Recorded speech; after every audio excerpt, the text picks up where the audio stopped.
Hi team, Miss Vaughn here to talk to you about what you're going to be doing with the sub today. If you see here, you need to have two things out. Well, three things in total. You need to have your book out. You need to make sure that you have chapter 2 questions for Chronicle of a Death Foretold. And then you also need a writing utensil. You also need to be in your assigned seat. And then you also need to make sure that your phone is in the pocket or that it ends up there, because I've instructed the sub to take attendance according to the phone pockets. So phones need to go into the pockets. All right. So what you're going to be doing today is you're going to be reading chapter 2.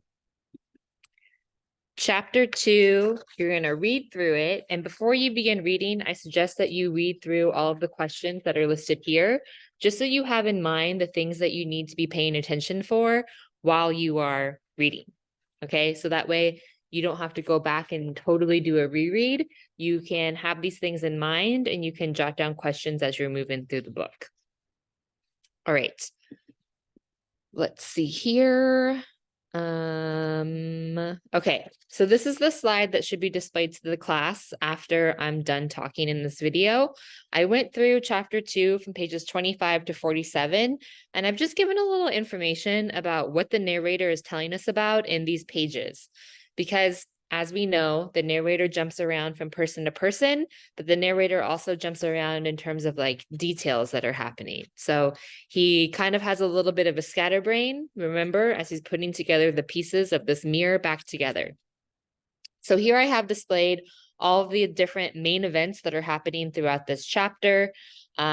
Chapter 1 ended with us knowing that Angela gets returned on her wedding night, and then Chapter 2 is all about the relationship between Bayardo and Angela, but in order for us to understand the relationship between Bayardo and Angela, we also need to know their backstories and why they are the way that they are, and even why they got married in the first place, which is going to be explained.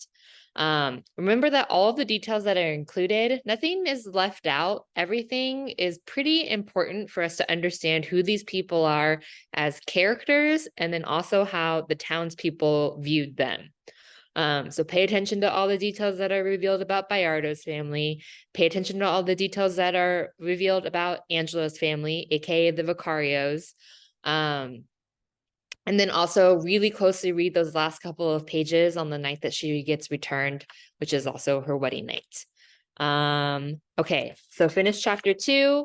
You'll turn these in either at the end of the class period if you finish them, or you can take them home and you can finish them over the break. I hope you have a really good 3 days off of school over the break. I hope that you spend that time being able to take care of yourself in some way, taking care of your family in some way, and then of course saying thanks or giving gratitude for anyone or anything in your life that you're highly appreciative of. All right, be nice to each other, be nice to the sub, and I'll see you when I get back.